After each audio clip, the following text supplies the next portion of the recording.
The mule was standing right there in the yard, and Myrtle Townsend was not leaving until she had said her piece. She had ridden 4 miles through the red dust of the Texas panhandle with the animal in tow, her back straight as a fence post and her jaw set like iron, rehearsing exactly what she intended to say to Clark Underwood. She had practiced the words in her head the entire journey, during which the late September wind had pulled her dark hair loose from its pins, and the mule, whose name was apparently Biscuit, had stopped 3 separate times to eat the brittle grass along the road. She had the speech entirely memorized. She would return the mule. She would say thank you. She would leave. What she had not planned for was the moment Clark Underwood stepped out of his barn and looked directly at her as though he had been waiting for something he had not known to expect, and then said, in a low, deliberate voice that carried more weight than any voice she had heard in the 2 years since her husband died, "Mrs. Townsend, before you say whatever you have ridden all the way here to say, I have a proposition for you that I believe you would be a fool to refuse." Myrtle did not move. She had been called many things in her 29 years of life. She had been called stubborn, which was accurate. She had been called sharp-tongued, which was fair. She had been called unlucky, which felt like a cruelty dressed up as observation, given that she had buried a husband at 27 and had been keeping a failing 40-acre homestead alive by sheer force of will ever since. But no one, not once in her living memory, had ever called Myrtle Townsend a fool to her face and lived to feel comfortable about it. Her grip tightened on Biscuit's rope. Clark had not moved either. He stood at the wide mouth of his barn in his dusty work clothes, a man of 34 with broad shoulders and sun-darkened skin and hands that looked like they had never once in his life done anything delicate. His hat was pushed back on his head. His dark eyes were fixed on her with an expression that was impossible to read, and that impossibility was itself infuriating because Myrtle was excellent at reading people. It was one of her finest skills, and she relied on it heavily. "A fool," she repeated. Her voice was very calm. This was a warning sign that most people in the county of Harrow Creek, Texas, in the year 1882, had learned to recognize. "My choice of words was poor," Clark said, without any particular apology in his voice. "But the proposition stands." She studied him for 3 full seconds. Then she looped Biscuit's rope around the nearest post, crossed her arms, and said, "Then you had better start talking." This was not how the morning was supposed to go. And so, to understand how Myrtle Townsend ended up standing in Clark Underwood's yard with crossed arms and a borrowed mule, and an unexpected proposition hanging in the air between them like smoke, it is necessary to go back 6 weeks, to the afternoon the creek flooded and took out the east fence, and everything that followed from that single unlucky moment. Myrtle had been working the Townsend land since before her husband Raymond died. This was something people in Harrow Creek tended to forget or overlook, because Raymond had been a loud and sociable man who was easy to remember, while Myrtle was quiet and precise and easy to underestimate. Raymond had been the face of the Townsend homestead. Myrtle had been the backbone. She had come to Texas from Missouri at the age of 23, already knowing more about land surveying than most men twice her age. Her father had been a surveyor for the Union Pacific Railroad and had, in what he considered a private act of rebellion against social convention, taught his only daughter everything he knew. Myrtle could read topographical features the way other women read novels. She understood water flow, soil composition, grade, and elevation, and she could calculate the precise location of a property line with tools no more sophisticated than a compass, a chain, and a clear head. Raymond Townsend had found this remarkable. He had told her so often, and she had loved him for it. When he died of pneumonia in the winter of 1880, the thing she grieved most fiercely, alongside the man himself, was the loss of the only person in her daily life who had ever looked at what she could do and said, without qualification, "You are extraordinary." She was left with 40 acres of decent grassland, a small house, a garden, 12 cattle, and a set of surveying instruments that she kept in a wooden case under her bed like other women kept their best china. She had no children, no family within 300 miles, and no patience for the county's opinion that she ought to sell up and move on. She did not sell up. She did not move on. She replanted the garden. She mended the fences. She kept the cattle alive through a brutal winter by learning, from a library book she had ordered from a bookseller in Kansas City, better techniques for winter fodder management. She was not thriving exactly, but she was surviving, and she did so entirely on her own terms. The flooding of Harrow Creek in mid-August of 1882 was not unusual. The creek did this periodically, when the summer rains were heavy in the hills to the north, and the resulting wall of brown water that came through the lower fields was a known hazard. What was unusual was the violence of this particular flood. It came faster and higher than anyone had anticipated, and by the time Myrtle saw it rolling toward her east fence line, she had barely enough time to get her cattle to higher ground before the water took the entire eastern boundary apart. 20 yards of fence posts gone, the wire tangled and useless, the ground underneath churned into mud that would take weeks to dry. She stood at the edge of the damage and did what Myrtle Townsend always did when she encountered a serious problem. She thought it through clearly, without panic, and made a list. She needed new fence posts. She needed wire. She needed a way to transport both across the uneven ground to the eastern boundary without a wagon, because her wagon had a broken axle that she had been meaning to have repaired for 2 months and had not yet gotten around to. She needed, in short, a mule. She did not own a mule. Her nearest neighbor to the east was Clark Underwood, whose land bordered hers along the very fence line that the flood had destroyed. This was, she had to admit, convenient in terms of proximity and deeply inconvenient in terms of the history between them, which was not precisely hostile, but was something that could charitably be described as complicated.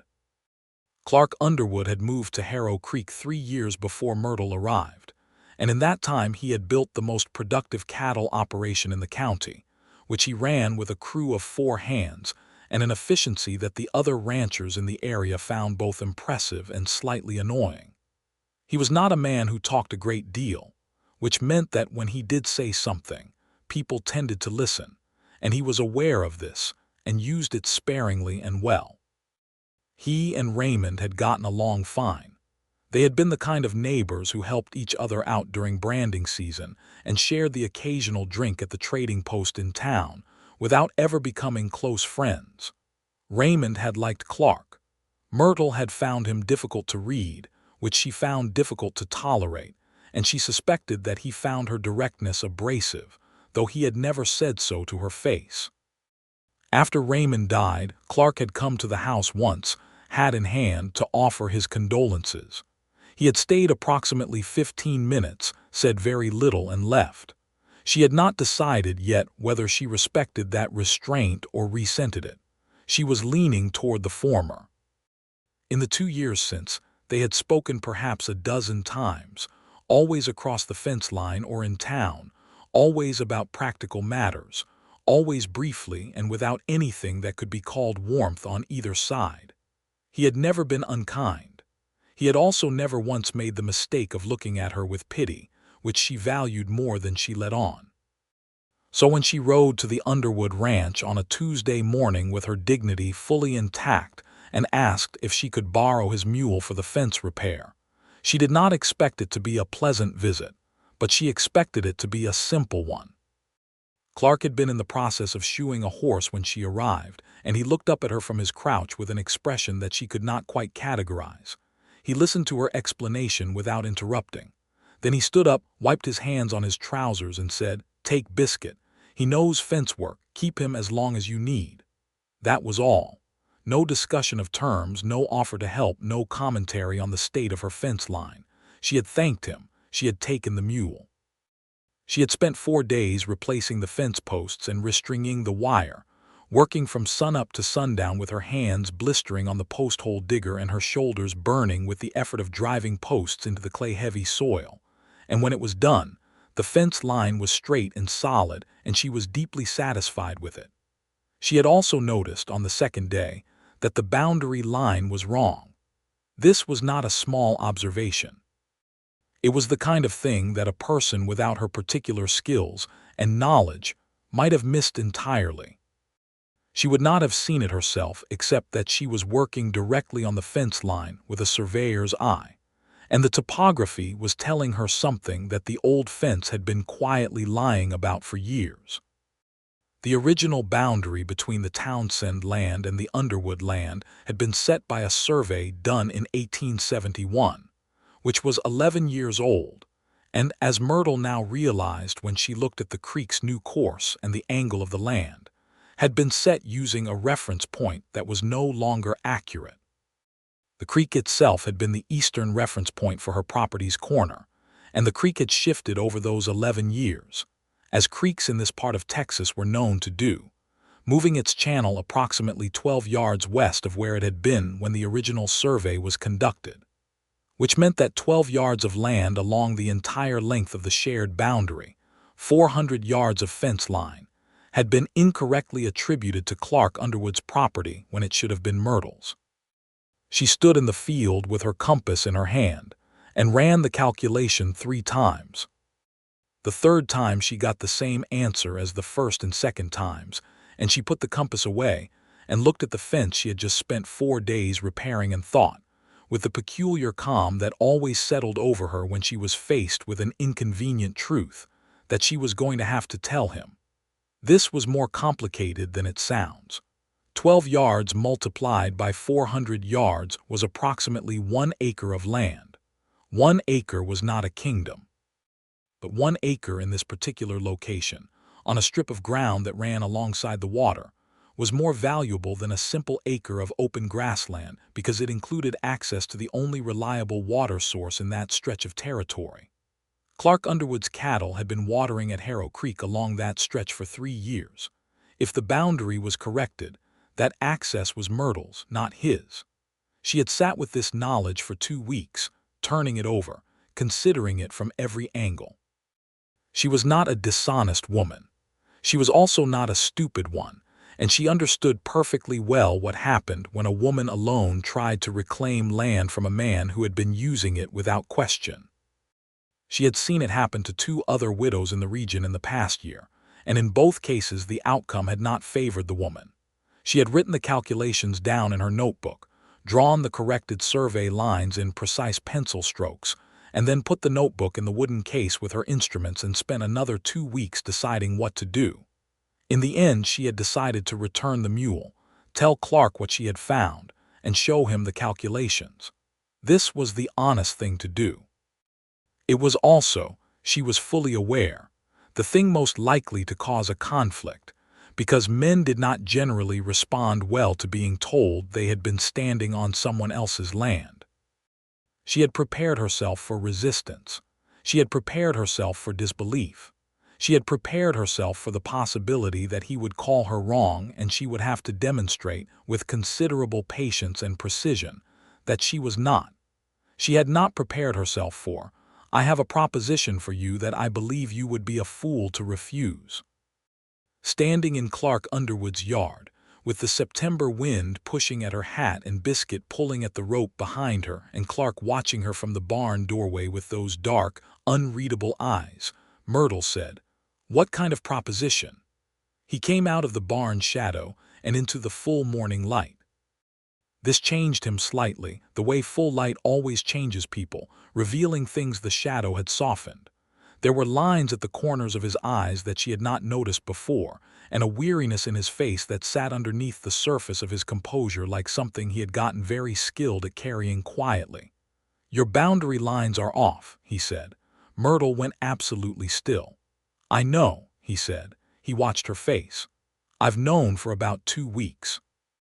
The silence that followed was the kind that had weather in it. "How?" she said. The word came out very flat and direct, which was what her voice did when she was working very hard to control her reaction to something. "Because after you returned my mule," he said, and then he paused and corrected himself. "That is, after you started the fence repair, I rode the line myself. I could see where the creek had shifted. I'm not a surveyor, Mrs. Townsend, but I can read land well enough to know that something didn't sit right. I had a man come out from Amarillo last week. Professional surveyor. He confirmed it.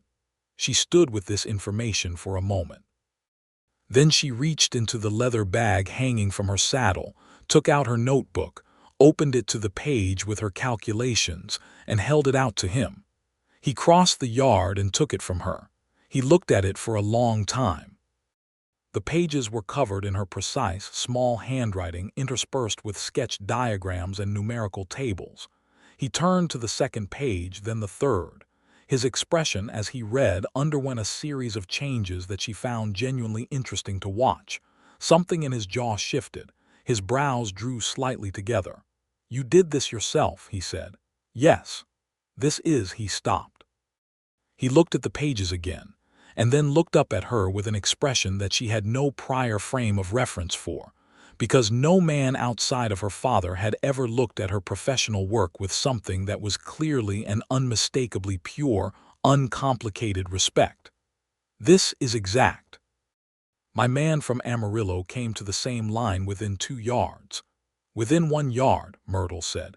His eastern reference stake is 1 yard north of where I put the corner." Clark stared at her. "I did mine with a 22-link chain and a magnetic compass adjusted for the local declination," she said, because she believed in being precise.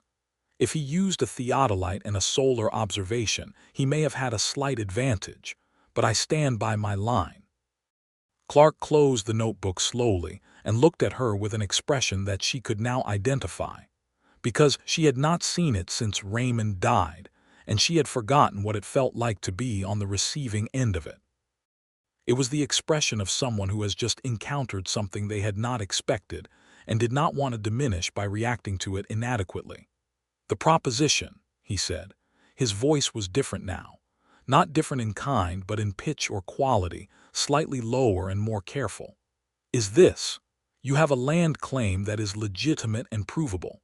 I have a cattle operation that depends on water access I've been using on land that turns out to be yours. I'm not going to fight you on the survey. I have no grounds to and wouldn't if I did." She waited. "What I want to propose," he said, "is that instead of going through the county court to have the boundary corrected, which will take months and cost both of us money and probably entertain half the county at our expense, we come to a direct agreement, a partnership agreement." She tilted her head very slightly to the left, which was what she did when she was genuinely processing something unexpected. "What does that mean?" she said. "It means this." He handed her notebook back to her. "I need that water access. You need capital. Your operation is running lean, Mrs. Townsend. I don't say that as an insult. I say it because it's true, and because I've been watching that 40 acres for 3 years, and I know what it could be with proper investment. I want to offer you a formal grazing and water rights agreement that pays you a fair annual fee for continued access to that strip of land. And along with that, I want to offer you a consulting position, permanent, for any survey work I need done on this property." Myrtle was quiet for what felt to Clark like a very long time. "A consulting position," she said finally. "Paid, properly paid, not a favor, not charity." He said this with a directness that matched her own. "I have been thinking about expanding north past the ridge. There's a water table question up there that I need resolved before I commit to it. There's also a boundary dispute with the county over the eastern pasture that I would rather resolve through accurate surveying than through lawyers. And I have a feeling that there are other things I haven't thought of yet that a person with your skills would be able to see that I cannot." Myrtle looked at him for a long, measured moment. She was doing the thing she always did, reading the layers of a person, looking for the hidden motive, the trap, the angle she had not yet identified. She found people who offered things with no apparent cost to themselves deeply suspicious. She had learned this the hard way, from a lawyer in Missouri who had offered her late father a surveying partnership that turned out to be considerably more favorable to the lawyer than to her father. But she was also very good at what she did, and she was looking at a man who had just confirmed her survey calculation to within 1 yard, and had not notably tried to minimize it or explain it away, or suggest that maybe she had gotten lucky. "You said you had a surveyor from Amarillo come out," she said. "Yes. What did you pay him?" Clark named a number. Myrtle's expression did not change, but she did the division in her head and said, "I will require the same daily rate. When the work requires it, I also require access to the ridge pasture in the northern quarter without having to ask your hands for permission each time." Something happened at the corner of his mouth. It was not quite a smile, but it was adjacent to one. "Those terms are acceptable," he said. "The water access fee," she said. "I want to negotiate the number directly with you, not through a representative, and I want it in writing before I agree to anything." "Agreed," he said. She looked at him for one more moment. Then she uncrossed her arms and held out her hand. He shook it. His hand was very large and very warm, and the handshake was firm in a way that was not performative but simply genuine, the grip of a person who meant what they had just committed to.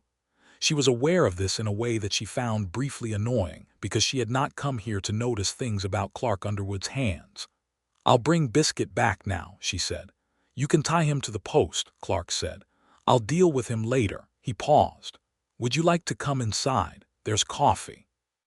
We can start on the written agreement today if you want." Myrtle Townsend had not been inside Clark Underwood's house before. She looked at the low, solid structure of it, the wide front porch with 2 wooden chairs and a rifle leaning against the wall, the honest, plain construction of a man who built things to last rather than to impress. "Yes," she said, "I would." The kitchen was large and clean and smelled of coffee and wood smoke. There was a long pine table with 4 chairs, a good iron stove, shelves of supplies organized with a kind of order that surprised her, not because it was excessive but because it was precise. Everything had a place and was in it. She sat down at the table while Clark poured 2 cups of coffee from a pot on the stove. He brought them to the table and sat across from her, and found a piece of paper in the drawer of a cabinet near the window, and a pen and an inkwell, and set them in the middle of the table between them. They spent 2 hours going through the terms. She had expected resistance on the fee structure and found almost none. He had clearly thought this through beforehand, and had come with a number that was already fair, which meant that his negotiating position was not one of trying to get the cheapest deal possible, but of trying to get a deal that would last. This was interesting to her. Men who negotiated hard for short-term advantage and men who negotiated honestly for long-term value were, in her experience, fundamentally different kinds of people. What she had not expected was that he was funny. Not loudly funny, not in the way Raymond had been funny, with stories and exaggeration and the warm performance of a man who loved an audience. Clark was funny in a dry, quiet, blink-and-you-miss-it way. A single deadpan observation delivered so flatly that it took a full second to register, and then was impossible not to react to. He said something during the discussion of the water access terms about the Mule, about how Biscuit had a documented history of undermining boundary negotiations, and it was so unexpected that Myrtle actually laughed before she could stop herself. She stopped herself quickly, but not quickly enough. Clark looked at her with that almost smile again, and she looked down at the paper on the table and said, "The eastern boundary fee should be itemized separately from the grazing rights fee." "Agreed," he said, and wrote it down and said nothing more about it. By the time they had finished and she had read the written agreement through twice and confirmed that it said what she had agreed it would say, the morning had become afternoon, and the light coming through the kitchen window had gone from sharp to gold. She had been in this kitchen for 4 hours and had not noticed the time passing, which was unusual for her because she was normally very conscious of how she spent her time. She rode home through the long afternoon with the agreement folded in her bag and the Mule conspicuously absent, and something light and uncomfortable in her chest that she chose to interpret as the satisfaction of a good business negotiation. This was not entirely wrong. But it was not the whole truth, and Myrtle Townsend knew the difference. The first surveying job Clark brought her was the Northern Ridge question, which turned out to be more interesting than either of them had expected. She had gone up there on a Thursday morning in early October with her instruments and her notebook, and spent the first 2 hours taking measurements and running calculations, moving methodically across the terrain with the particular focused pleasure that good field work always gave her. The ridge sat above a natural basin, and the question was whether the basin's rock formations indicated an underground aquifer that could be accessed by a well, which would allow year-round water supply to the northern pasture independent of the creek. She was 90 minutes into the work when she heard a horse approaching and looked up to find Clark riding toward her on a big bay gelding. He had been going to give her space. He had said so explicitly when they arranged the job, but here he was nonetheless, and she noted this with a certain analytical interest rather than irritation, because his approach was unhurried, and he had a pack on the horse's back that, when he dismounted, turned out to contain a lunch that he had brought for both of them without being asked. He spread it out on a flat rock, bread and salted meat and 2 apples and a piece of cloth to sit on, and said, "I thought you might have been out here since sunrise," which she had been, and said nothing else about it, just sat down with his own coffee and watched the distance while she finished her measurements.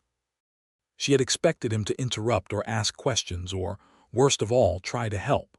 He did none of these things. He was simply present, quiet and unobtrusive, occupying the landscape without imposing on it, and she found this deeply comfortable in a way she was not ready to examine. When she finally came and sat down on the cloth beside him and took the food he offered, she had been working for nearly 5 hours, and she was hungry and her lower back ached in a pleasant, accomplished way. "There is water here," she said. He looked at her. "Not at a depth that would be easy to reach," she said, "but at approximately 40 to 50 feet below the basin floor, based on the rock formation, and the way the surface water is behaving in the seasonal channels. If you drill on the northeast side of the basin, here," she showed him her diagram, "you should hit it within that range." He studied the diagram for a long time. He asked 3 questions, each of which was specific and precise, and indicated that he had been thinking about this problem seriously for some time. She answered all 3 without hesitation and added 2 additional observations that he had not asked about but that were relevant, and when she was done he sat back and looked at the ridge line above them and said, "I've had 2 engineers look at this site. Neither of them suggested drilling in that location." "Where did they suggest?" "The western edge," he pointed, "because of the visible spring activity there." Myrtle followed the line of his arm to the western edge of the basin and said, "The spring activity on the western edge is surface water from the ridge runoff. It looks promising because it's visible, but it's seasonal and shallow. The formation underneath the northeast basin is igneous intrusion, which typically indicates the kind of upward water migration that produces reliable deep aquifer sources. If you drill on the western edge, you'll get water in a wet year and nothing in a dry one." Clark was looking at her. She realized she had been lecturing and stopped. "No," he said, "please don't stop." He paused, and the word he was looking for seemed to take him a moment to find, not because he was being flattering but because he was being accurate. "That was exactly what I needed to hear." She ate her apple and looked out at the basin and felt the October sun on her shoulders and thought, in a private and entirely unsentimental way, that this was one of the better days she had spent in recent memory. They rode back down the ridge together in the late afternoon, and at the point where the trail divided, one way toward her property and one toward his ranch buildings, they both pulled up at the same moment without discussing it and sat for a moment looking at the sunset spreading amber across the flat horizon. "Thank you," Clark said, "for taking this on." "You're paying me," Myrtle said. "I know." He looked at her sideways. "I'm still allowed to thank you." She turned her horse toward home, but before she was out of earshot she said, without turning back, "You're welcome." And she heard, from behind her, the quiet sound of a man who was trying not to let his satisfaction at a good day be too apparent. Over the next 3 weeks, she came to the Underwood ranch 5 more times for various pieces of work, each of which Clark presented with a straightforwardness that she appreciated, handing her the problem clearly, staying available without hovering, and receiving her conclusions with the kind of focused attention that is the highest compliment a professional can receive. She also found herself noticing other things, which she tried to manage with the same precision she applied to her survey work. She noticed that he was patient with his horses in a specific way, not because he was soft, but because he was consistent, the way a patient man is patient as opposed to the way a man who has given up is patient. She noticed that his ranch hands spoke to him without fear, which told her something significant about the hidden psychology of the operation. She noticed that he read. The shelves in his front room held books on land management, cattle husbandry, and Texas law, as well as 3 novels that she suspected he would be embarrassed to discuss. She noticed that he remembered what she had said in previous conversations and referenced it later accurately, which indicated that he listened as well as he spoke, and this she found rarer and more interesting than most people realized. She also noticed, on the 4th visit, when she had come to resolve the eastern boundary dispute with the county, and had spent 3 hours in the field followed by an hour at his kitchen table writing up the formal documentation, that he had made coffee the way she liked it, which was stronger than most people made it, because she had mentioned this once in passing, and he had apparently retained it. She noticed that she did not know what to do with this. The complication arrived in the form of a man named Harlan Sloan. Sloan was a land speculator from Fort Worth who had been quietly buying up property in Harrow Creek County for the past 6 months, acquiring smaller homesteads whose owners were willing to sell at below-value prices to avoid the difficulty of continuing to work them. This was not illegal. It was not even unusual. But it had a quality of deliberate opportunism that left a bad taste in the mouths of those who were watching it, because the homesteads he was targeting were, almost without exception, widows and elderly settlers, and people who were one bad season away from losing everything regardless. Myrtle had been aware of Sloan's activities in the general sense that everyone in the county was aware of them, which was to say, she had heard his name mentioned at the general store and the trading post, and had formed an opinion of him that was unfavorable without his having personally done anything to her. That changed on a Tuesday in the 3rd week of October, when Sloan rode up to her property in a smart black horse and a suit that cost more than she spent in a month, and introduced himself with the kind of smile that knew its own advantage. "Mrs. Townsend," he said, from horseback, in the tone of a man who had done his research. "I understand your place has had some difficulty lately. The flooding, the fence damage, that kind of ongoing challenge can wear a person down." She was standing at the garden fence with a hoe in her hand, and she kept hold of it. "Is there something I can do for you, Mr. Sloan?" He named a price for her property. It was not insultingly low, which told her he had done careful research, and not generous enough to indicate any real respect for what she had built here, which told her his actual opinion of her situation. "No," she said. He had expected negotiation, not refusal, and for a moment his composure had a small fracture in it. Then it smoothed over. "Mrs. Townsend, with the water rights dispute on your eastern boundary." "There is no water rights dispute on my eastern boundary," she said. "That has been formally resolved." This was news to him, clearly. She watched him process it and recalibrate. "A woman alone on 40 acres, he said, with a kind of tired sympathy that was the most manipulative thing she had heard all year, "with no hands and no capital. I am offering you a way out that would be to your advantage." "What you are offering," Myrtle said, setting the hoe carefully against the garden fence, "is a below-market price for a property whose value has recently increased due to the formalization of its water access rights. If you want to make me a serious offer, Mr. Sloan, you are welcome to come back with a number that reflects the actual value of this land. If you have come here to convince me that I am incapable of managing my own affairs, I will save you the trouble and tell you that I am not, and you may leave." Sloane stared at her. Then he touched his hat and rode away, and she watched him go with the satisfaction of a woman who does not need rescuing, and then went back to the garden.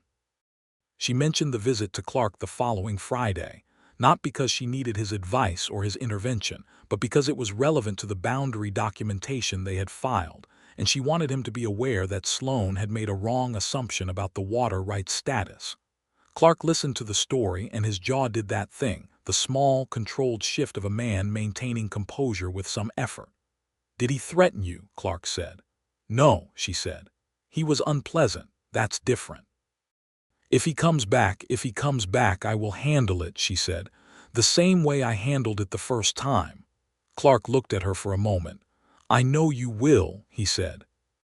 And she could tell that this was not a capitulation or a dismissal, but a genuine statement of belief, and she found this more disturbing than almost anything else she could have said. It was raining on the Saturday that things shifted. She had come to deliver the completed county boundary documentation, which she had stayed up until midnight to finish because she believed in thoroughness. And she arrived in the early afternoon to find Clark in the barn dealing with a calving emergency, one of his cows having gone into labor too early with a complicated presentation that had already cost 2 hours and was consuming the full attention of both his available hands. She stood in the barn doorway and assessed the situation in approximately 4 seconds. Then she handed her bag to his youngest hand, a 17-year-old named Pete who looked deeply out of his depth, and rolled up her sleeves and went to help. This was not, technically, in her professional mandate. She had assisted with 3 calvings on her own property, and had read extensively on the subject because she read extensively on most subjects that were relevant to her survival, and the problem was clear.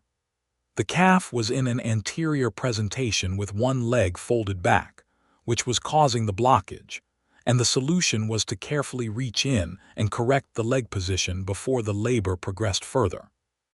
Clark was in the middle of attempting exactly this when she arrived, and the cow was exhausted and not cooperative, and his angle was wrong. She came up beside him and said, without preamble, "Your angle is off. You need to come in from the left side and lower." He looked at her. "I know what I am doing," she said. "Move." He moved. She spent the next 20 minutes working with quiet focus and complete physical confidence, and when the calf came, it came clean and whole, and the cow was too tired to do anything but breathe, and the calf was small but breathing, and the barn was full of the particular released tension of a thing that had almost gone badly and had instead gone right. She stood up and wiped her hands on the cloth Pete handed her and looked at the calf and felt the clean satisfaction of competence applied to a crisis. Clark had not moved from where she had put him. He was looking at her with an expression that was not complicated at all. It was simple and direct and entirely open, the expression of a man from whom the last of some defense has just fallen away and he was making no effort to reassemble it. "Mrs. Townsend," he said. His voice was very quiet. "The documentation is in my bag," she said, because she needed to say something and this was the safest thing available. "I have to tell you something," he said. The rain was loud on the barn roof. Pete had quietly found somewhere else to be. The cow was settling, and the small calf was making the uncertain, determined movements of a new creature figuring out its own legs, and the smell of hay and rain and the particular warmth of large animals filled the barn around them. "Tell me then," she said. He came away from the stall wall and stood in front of her, and he was close enough that she was fully aware of how large he was, the solid, unhurried gravity of him. But she had never in her life been made to feel small by physical size, and she was not now. "I have been trying," he said, with the careful precision of a man who is accustomed to saying very little and is now choosing to say something significant, "to find the right moment for this. I don't think there is a right moment. I think I have been waiting for one to appear and it has not, and I am going to say this now before I talk myself out of it again." Myrtle said nothing. "I would like to court you properly," he said, "if you would allow it. And I say properly because I mean it with that word and all its implications. I mean formally and honestly, and with no assumptions about what you want or how long you might need to think about it." The rain hammered the roof. "I am not saying this because of the boundary agreement," he said, anticipating her before she could speak, because he understood her well enough now to know where her mind would go first. "I am not saying it because of the surveying work. I am saying it because I have spent approximately 3 years being aware that you are the most capable and interesting and formidable person in this county, and I have spent the last 6 weeks watching you work, and I am done pretending that my interest in having you on this property is purely professional." Myrtle looked at him for a long time. The calf wobbled to its feet and then fell over and then stood up again. "I have not been courted since I was 22 years old," she said finally. "And the courtship at 22 was conducted by a man who turned out to have very different ideas about what marriage would involve than I did." She paused. "Raymond was better, but Raymond is gone." "I know," Clark said. "I am telling you this," she said, "because I need you to understand that I am not the version of a woman who is grateful for attention. I do not require it. I have managed without it for 2 years, and I have managed well." "I know that too," he said. "That is part of why I'm standing here." She studied him. The hidden motive search, which was as automatic and involuntary for her as breathing, turned up nothing it could confidently name as a dark past or a concealed agenda. What it found instead was a man with a direct gaze and clean hands, metaphorically speaking, a man who had just moved out of the way when she told him to and had not been wounded by it. "I am going to think about it," she said. "That is all I asked," he said. She picked up her bag from where Pete had set it, took out the county documentation, and laid it on the clean part of the workbench near the barn entrance. "The Amarillo filing needs to be done by the 15th. I've included the cover letter." Then she walked out into the rain. She thought about it for 11 days. During those 11 days, she went about her regular work with the same methodical attention she always brought to everything.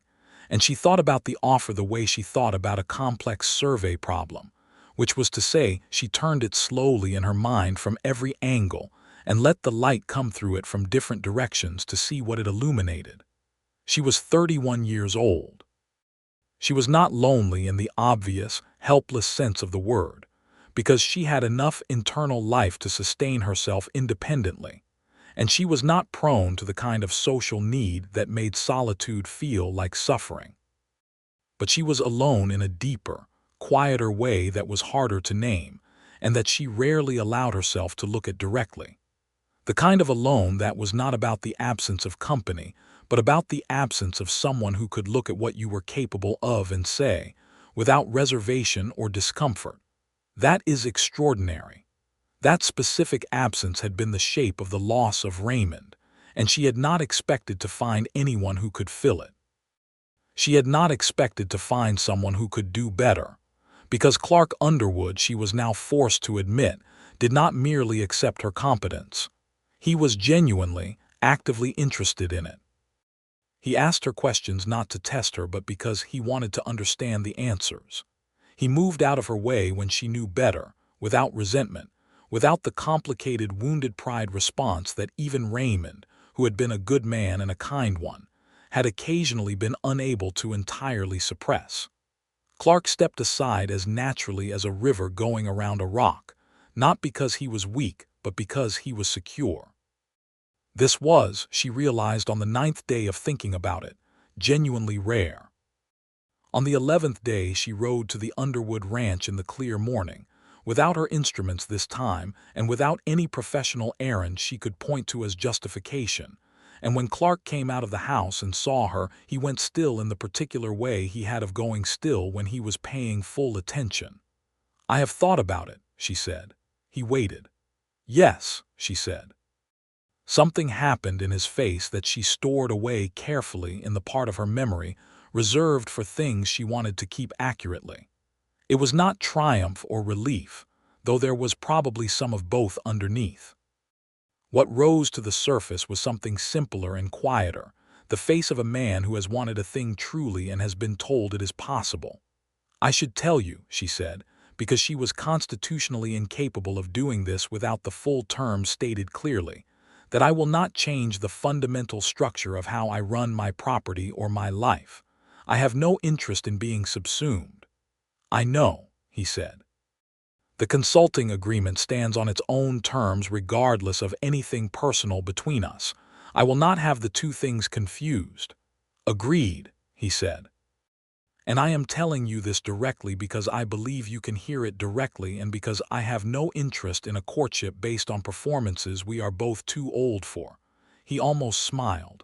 "Noted," he said. Then he said, "Would you like to take a ride with me this morning? Not for any work purpose, just a ride." She considered this for a moment. "Yes," she said. They rode south along the creek in the clear October morning, where the cottonwood leaves had gone yellow and were falling into the water, and the light was the particular thin gold of the Texas fall. And they talked, without any particular agenda, about the things that had happened in the county that week, about the drilling that had begun on the northeast ridge and was going well, about a book she had read and lent to him that he had an opinion about the weather coming in from the north and what it would mean for the fall grazing. It was not romantic in any dramatic sense. It was better than dramatic. It was comfortable, with the specific ease of two people who have been unusually frank with each other and have discovered that frankness is an excellent foundation for something warm. The formal courtship, conducted with the seriousness Clark had promised and the precision Myrtle brought to everything, occupied the next 3 months. During that time, several important things happened. Harlan Sloane came back. He came back not to Myrtle's property this time, but to the county land office, where he filed a challenge to the recently corrected boundary documentation on the grounds that the survey was conducted by a non-licensed surveyor, meaning Myrtle, and was therefore not legally valid. The challenge was technically clever because it was true that Myrtle did not hold a formal surveying license from the state of Texas, which required both professional examination and a registration fee that she had not paid, because she had not anticipated needing the formal credential for private work. She heard about this on a Wednesday morning and spent approximately 15 minutes being very angry and then sat down at her kitchen table and thought it through. The factual situation was this. The boundary survey she had done was accurate, as confirmed by a licensed professional. The legal question was whether the county would accept her documentation as the basis for the official record given the licensing issue, or whether Sloane, who had apparently purchased an interest in the adjacent parcel to the north and therefore had a technical standing in the boundary question, could force a resurvey using his own contracted surveyor. She knew what that would look like. A resurvey contracted by Sloane would find whatever Sloane needed it to find, and the result would be a boundary that served his interests and not hers. She rode to Clark with this information. He listened, and his jaw did the thing, and then he said, "What do you want to do?" She appreciated this. She appreciated it genuinely and fully. He had not said, "What should we do, or I'll handle it." He had asked her what she wanted to do because he understood that this was her fight and her land and her call. "I need to file for a professional surveying license," she said, "retroactively establishing my credential. I have the training and the practical record. My father's documentation of my apprenticeship is in Missouri, but I can write for it. The examination can be taken in Amarillo." She paused. "And I need a lawyer who will argue that the accuracy of the survey is not diminished by the licensing status of the person who conducted it, because the licensed professional from Amarillo confirmed it," Clark said. "My lawyer is Frank Kemble in Amarillo. He's good." "I know," she said. "I have already written him a letter." Clark looked at her for a moment with that expression she was beginning to know well, the one that was not quite a smile but held all of the warmth one could contain. "Of course you have," he said. "Frank Kemble was good. The letter was persuasive." The argument, which was fundamentally about the separation between professional licensing requirements and the factual accuracy of technical work, had enough legal merit that it gave Sloane's challenge a significant obstacle to overcome. But what broke the challenge entirely was the testimony of the Amarillo surveyor, a man named Howard Dean, who came before the county board at the formal hearing in November and said, with the blunt directness of a professional who did not enjoy having his field used as a proxy for a land grab, that the work done by Mrs. Townsend was among the most precise and thorough he had seen in 20 years of practice, that her margin of error was smaller than most licensed surveyors achieved with expensive instruments, and that to overturn her documentation on the basis of credentials alone, while confirming its factual accuracy, was a use of procedural process that he considered a disgrace to his profession. Myrtle sat in the hearing room and listened to this, and felt something that was deep and ancient, and had been waiting a long time for a place to go. Sloane's challenge was dismissed. She walked out of the county building into the cold November air and found Clark waiting on the steps with his hat in his hands and something in his face that she had not let herself fully look at until now, but that was there plainly and clearly for anyone with eyes to see it. She walked up to him and said, "It worked." "I know," he said. "I was listening from the back." He looked at her. "He was right, you know, Dean, what he said."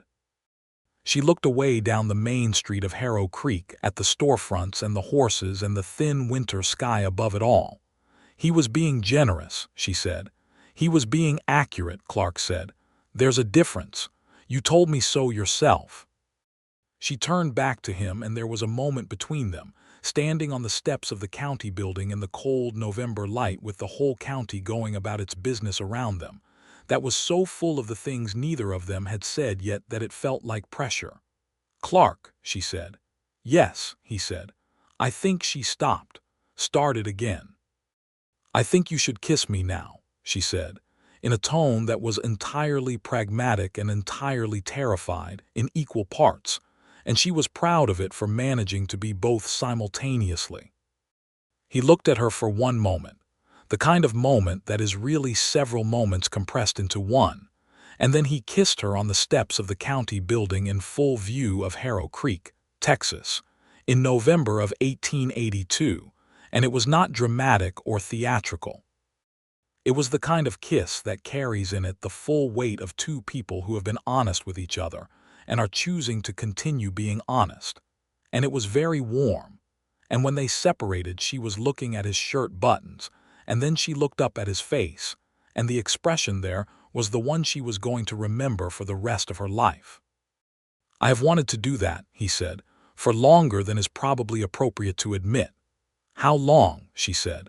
"Since approximately the second time you came to work on the ridge," he said, "when you told me to move out of your way at the calving." She laughed. It was genuine and surprised and full, and it startled a passing horse and caused the man leading it to look around in confusion, and she did not care at all. They were married in February of 1883, in the church in Harrow Creek on a clear, cold morning, with the ground frozen hard, and the sky the particular blue that only comes in winter, the blue that has no softness in it and no apology. The ceremony was conducted by Pastor Martin, who was surprised that Myrtle Townsend was marrying at all, given the reputation she had acquired in the county for being untamable, which was a word people used for her without necessarily meaning it as a compliment, but which she wore like one. There were approximately 40 people in the church, because they were both known quantities in the county, and the combination of them had generated a significant amount of commentary, most of which was complimentary on the surface and complicated underneath, because people did not always know how to feel about a woman who was marrying as an equal rather than a supplicant. Myrtle wore a dress she had made herself from fabric she had ordered from San Antonio, a deep slate blue that she had chosen because she looked good in it, and because she saw no reason why practicality and appearance should be enemies. She carried no flowers because flowers in February in the Texas panhandle were not a reasonable expectation, and she had told Pastor Martin to remove the phrase, and obey, from the ceremony vows, which he had done after a brief discussion about the reasons for this, which she had explained clearly and calmly and without any particular heat, and he had decided he was not prepared to argue the point.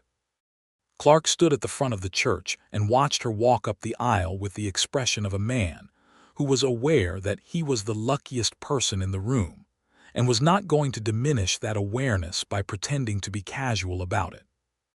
She stood beside him and looked at him and said her vows in a clear, steady voice that carried to the back of the church, and when it was done, she was Mrs. Clark Underwood in the eyes of the county and the law, and she was also, still and always, Myrtle Townsend in the way that mattered to her most, which was the way of the person she had built herself into. The question of the properties was resolved practically and characteristically.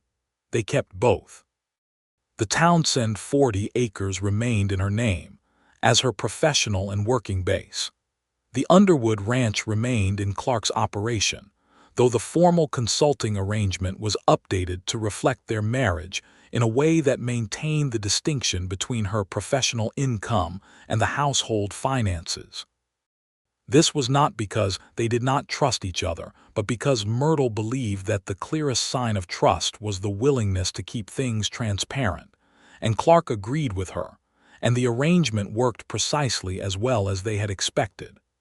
In the spring of that year, two things happened in close succession that were both significant. The first was the completion of the well on the northeast ridge, which hit water at 43 feet, which was within Myrtle's predicted range of 40 to 50 feet, and which provided the clean, reliable water source that Clark had needed for the northern pasture expansion. The day the water came up, Clark stood at the top of the casing with his hat off and looked at his wife with an expression that contained every word he had not said at the time she had shown him her calculations at the kitchen table, and the expression communicated all of them with perfect fidelity.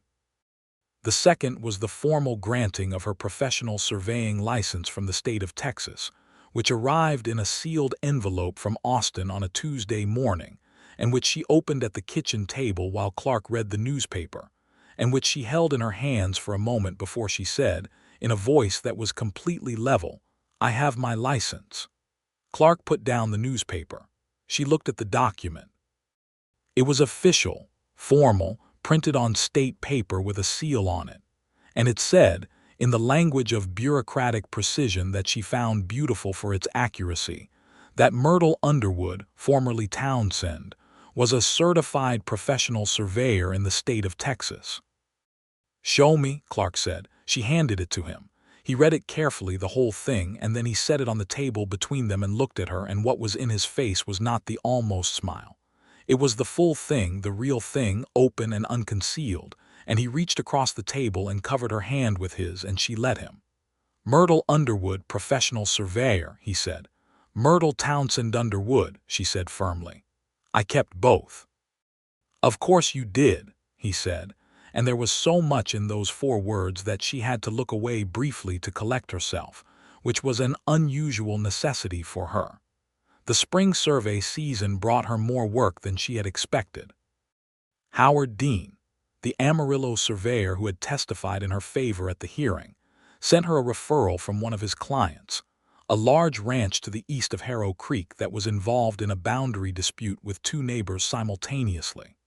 She resolved it in 12 days of field work and a week of documentation that was so clean and thorough that Frank Kemble, the lawyer, sent her a letter saying it was the most professionally prepared survey documentation he had seen in a Texas boundary case. She was building something, not just a marriage, not just a farm.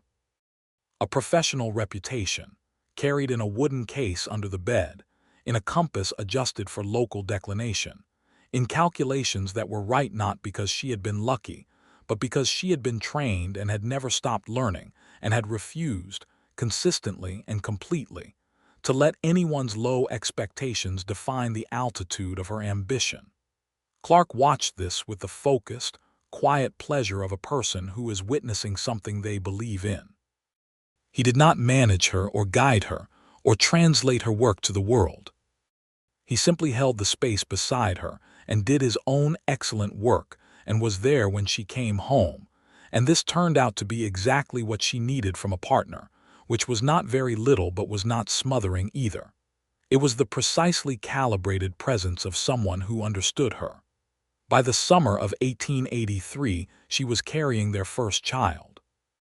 She told him on a July evening when the heat was lying over the land like a blanket, and they were sitting on the front porch of the ranch house in the last of the light, and he was quiet for such a long time that she began to wonder if she had said it wrong. And then he turned to her, and she saw his face and knew she had not said it wrong.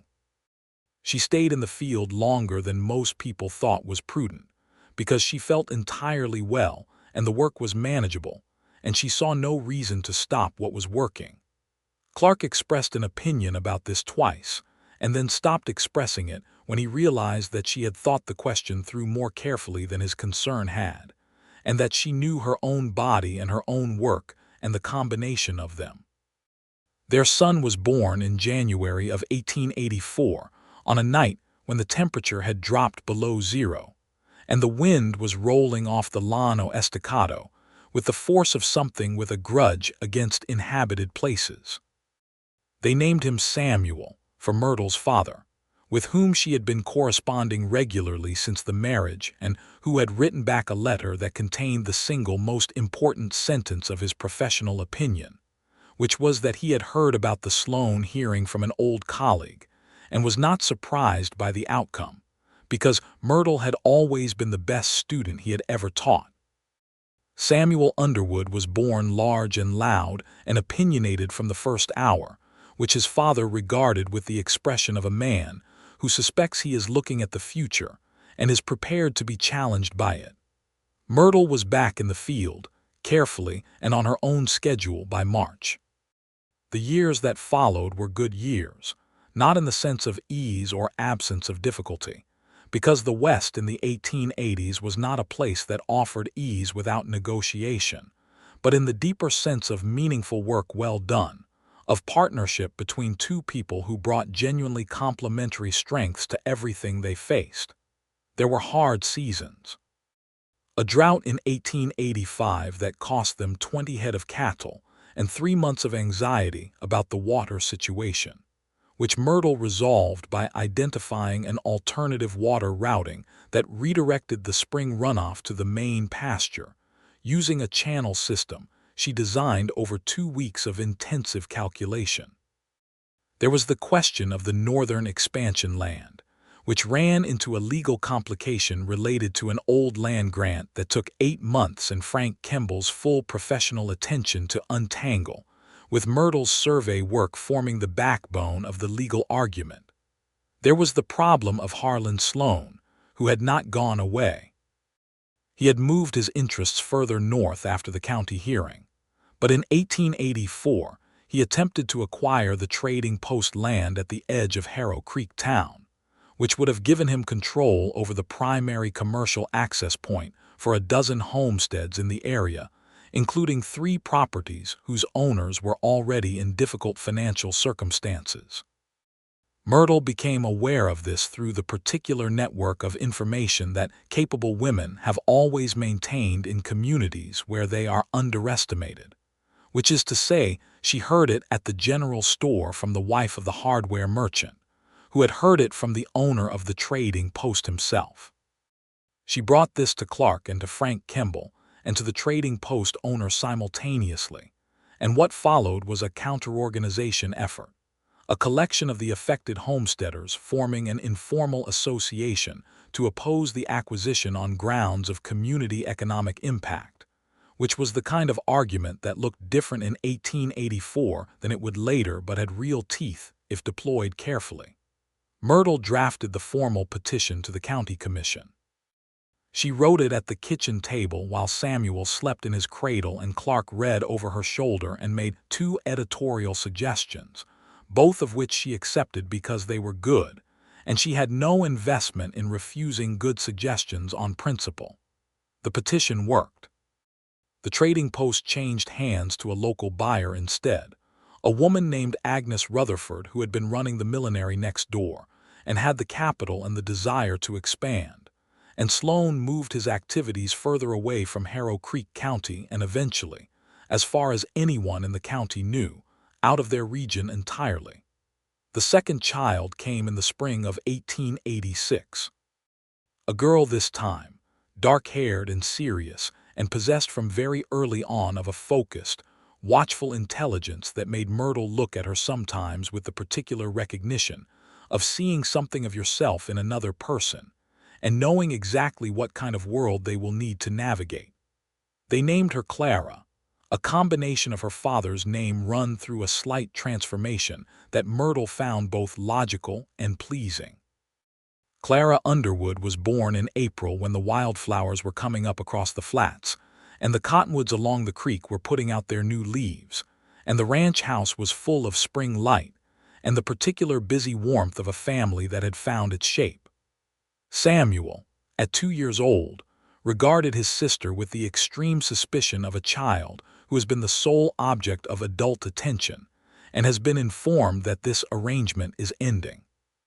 He came around by summer, won over by the discovery that she found him genuinely interesting, which was accurate, she did, and this turned out to be the beginning of a partnership between the two of them that would last, as far as anyone present could see, a lifetime. Clark at 38 was the person Myrtle had known he would become, which was to say a version of who he already was, sharpened and deepened by time and work, and the specific education of loving a person whose mind you respect completely. He still said very little in public. He still had the dry, quiet humor that caught people off guard. He still built things to last rather than to impress.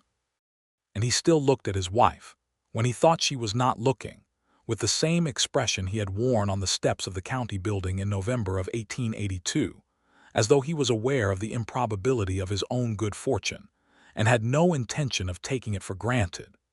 In the fall of 1886, Myrtle was invited to present at a land management conference in Amarillo, the first such invitation she had received, and certainly the first extended to a woman surveyor in the region. Howard Dean, who had spent the 3 years since the hearing becoming something of a professional ally and cautious friend, had put her name forward. She debated the invitation for 4 days and then accepted it, because she had the professional standing to justify it and the practical experience to make it valuable, and because declining it out of some misplaced idea that she was overreaching would be exactly the kind of false modesty she had never had any use for. She left Clark with the children for 3 days, which caused some commentary in the county that she declined to engage with directly, and traveled to Amarillo on the westbound train with her instruments and her papers, and the specific composure of a person who is fully prepared and entirely aware that they will be underestimated.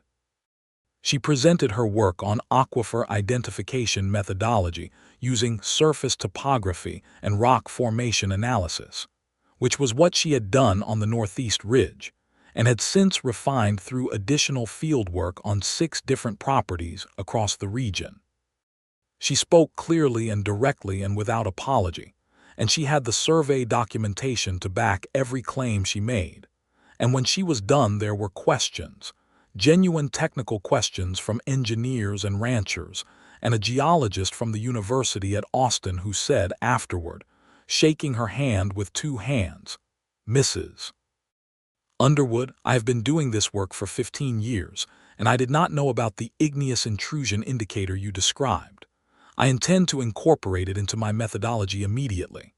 She took the train back to Harrow Creek and arrived home in the late afternoon to find Clark on the front porch with Samuel on his shoulders and Clara in his arms and the supper already made, and she walked up the porch steps and took Clara from him and said, "The paper went well."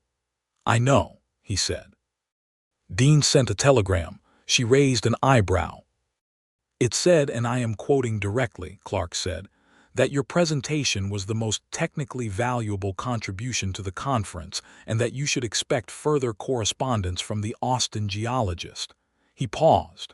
Then there was a second telegram from Dean himself that said only, "I told you so. I believe that one was for you." Myrtle laughed. Clara grabbed her hair, which Clara did constantly and without remorse, and Myrtle detached the small, firm fingers with the practiced ease of a mother of two, and looked at her daughter and thought, not for the first time, that the world she was preparing this child for was already, slowly and imperfectly and sometimes painfully, making room. They sat on the porch in the fall evening, the four of them, with the last of the day's heat rising off the land and the first stars coming up over the ridge where the well had been drilled 3 years ago, where the water came up clean at 43 feet exactly as she had calculated, and the conversation they had over supper was full of the easy overlap of two people who know each other completely and find that familiarity more interesting than its alternative. Samuel, at 3, announced during supper that he intended to be a surveyor like his mother when he grew up, and then changed his position to be a horse like Clark's bay gelding, and then settled, with the philosophical flexibility of the very young, on being both simultaneously. Clark, who was watching Myrtle watch their son with an expression he recognized because he had worn it himself in front of the county building, reached across the table and covered her hand with his. She turned it over and held it. In the spring of 1887, the third child was on the way, and Myrtle spent the early months of the pregnancy continuing her survey work at a pace that she had negotiated with her own body as carefully as she negotiated anything, taking the easy sight jobs and leaving the physically demanding ones until later. Developing a practice of working in the mornings and resting in the afternoons that Clark observed without comment and supported without interference, and occasionally joined by appearing in the kitchen around midday with coffee and whatever information she had asked him to look into, because their working partnership had not diminished but had deepened with the years. The county had changed around them in the 5 years since the corrected boundary. New settlers coming in from the east, some good and some difficult. The railroad extending its reach across the panhandle, changing the economics of cattle shipping in ways that Clark tracked carefully and adapted to with the same calm pragmatism he brought to everything. The Comanche and Kiowa displacement, which was well underway, and which Myrtle felt the weight of in a way she did not always have the right words for, having seen the last of the hunting parties move north of the county line in 1884 and understanding, with the clarity of someone who had spent considerable time reading land and thinking about what it meant to hold it, something of what that dispossession cost. This was not a wrong she could personally right, but it was one she refused to look away from, which was, sometimes, the only honest thing a person in her position could do. The third child was born in October of 1887, a boy again, loud and fair-haired, and possessed of the absolute physical confidence of a child who has been wanted. They named him Raymond, because Myrtle had been thinking for some time about names and about what it means to carry someone forward with you rather than leaving them behind, and because Clark had sat with the question for a day and then said, Raymond Townsend sounds like someone who deserved to be remembered, and she had looked at him and known again that she had chosen correctly. The Underwood Ranch in 1888 was not the same operation it had been when Myrtle first rode up the road with a borrowed mule and a prepared speech, and a grievance that turned out to be the beginning of something she had not been looking for and had found anyway. The northern expansion was complete, the well functioning, the pasture productive. The cattle numbers had grown steadily without the aggressive overexpansion that had broken other operations in the hard seasons. Clark had added a second well on the southern boundary, also located using Myrtle's methodology, also successful. The Townsend 40 acres had been folded formally into the larger operation in 1885, not through any legal transfer of Myrtle's ownership, but through a shared operational agreement that preserved her title while connecting the resources, because she had designed the agreement herself, and she had designed it to work exactly as she intended. Her surveying practice had grown to the point where she had more work than she could comfortably take alone. She was training a young man named Jacob who had come to her through Howard Dean's recommendation, a 19-year-old from Lubbock with good spatial reasoning and the right kind of patient curiosity. And she was teaching him the way her father had taught her, which was to say rigorously and without condescension, and with the expectation that he would become capable, because he was capable, and she was not going to waste either of their time pretending otherwise.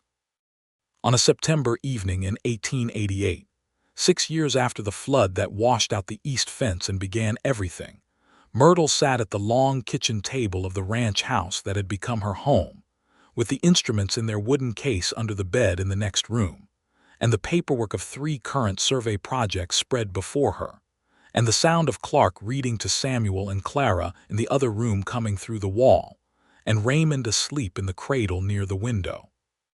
She was thinking about the ridge, about the view from the top of it in the October light, the way the land spread out in every direction with its grasses and its water and its complicated, layered history, the way it told its story in formation and flow, and the long logic of geology if you knew how to read it. Clark came in from putting the older 2 to bed and poured 2 cups of coffee and set one beside her on the table without asking, and sat down in the chair across from her, and did not say anything for a while, which was one of the things she valued most about him. "I'm thinking about the McCready survey," she said. "The western boundary runs through that dry creek bed, and I'm not certain the original stakes were set in the right year." "Dean's coming through in October," Clark said. "He mentioned wanting to look at the northern aquifer system." "Good. I want to show him the secondary formation I found last month. If I'm right about it, there are 2 more viable well sites on the Harrow Creek eastern properties." "Are you right about it?" he said. She looked at him.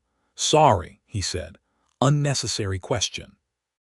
She picked up her coffee. He picked up his.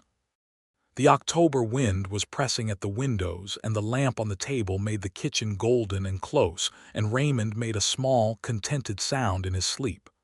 "I was thinking today," Clark said after a moment, "about the day you came to return the mule." She raised an eyebrow. "And I was thinking that I had the speech ready," he said.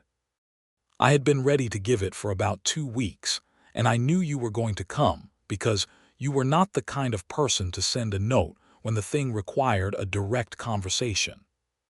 And then you rode up with that animal, and you had your crossed arms and your notebook and that look on your face that I now know very well, and I said what I said, and you said in the flattest possible voice that you would be hearing the proposition. And you said your choice of words was poor," she said. "They were poor," he agreed. "I had prepared something much more diplomatic, and then you were standing there, and diplomatic seemed insufficient for the situation."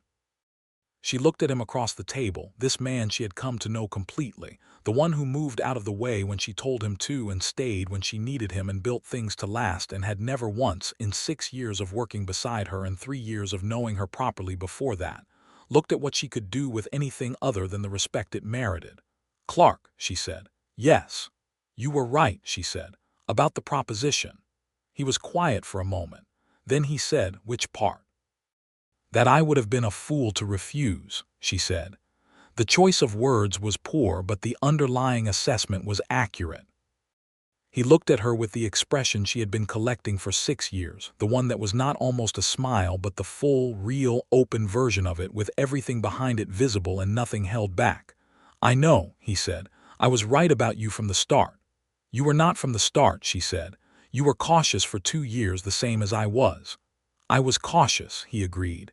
"But I was right." He paused. "The 2 things are not contradictory." She considered this. Outside, the wind shifted and the lamp flame tilted and settled again, and in the cradle near the window Raymond slept with the deep, authoritative sleep of a child who has never had any reason to doubt that the world is safe. "No," she said. "They're not." She closed the survey papers and put them aside and picked up her coffee and looked at the man across the table who had offered her a proposition she had not thought to consider, on a September morning 6 years ago, when she had come to return a borrowed mule and had left with something considerably more significant. She had left with the offer. The carefully considered, honestly made, properly meant offer of a man who looked at what she was and wanted it, not in spite of its difficulty, but because of it. She had said yes. She had said it on her own terms after 11 days of thorough consideration, in full knowledge of what she was agreeing to and what she was not. She had said yes, and the 40 acres were still hers, and the license was still hers, and the instruments were still in their case under the bed, and the work was still good, and the children were asleep in the next room, and the water came up clean at 43 feet exactly where she had calculated, and the man across the table was looking at her with a certainty that matched her own. "The McCready survey," she said, "is going to need 2 full weeks." "I know," he said. "I'll manage the eastern pasture rotation while you're out there. Jacob can handle the preliminary measurements. I'll take the critical readings myself." "I know that too," he said. She finished her coffee. He finished his. The lamp burned steady on the table between them, and the Texas night pressed close against the windows, and somewhere out on the dark land, the creek ran in its corrected channel along the corrected boundary, steady and clear, and going exactly where the survey said it would go, carrying the water forward as water always does, toward wherever it was needed next. Myrtle Townsend Underwood, certified professional surveyor, wife, mother, and the most formidable person in Harrow Creek County, Texas, picked up her pen and went back to work. And Clark Underwood, who had known this would be the shape of his life since approximately the second week of October in 1882, when a woman had told him to move and he had moved and the calf had lived, watched her across the lamplight table and felt the particular, full, completed satisfaction of a man who has built exactly the life he wanted, with exactly the person who made it worth building. The wind came down from the north in the night, carrying the smell of coming rain, and in the morning Myrtle would ride out to the McCready land with her compass and her chain and her clear, exacting mind, and the land would tell her its secrets the way it always did, in formation and flow and the long, honest language of things that do not lie. And she would come home in the evening. She always came home,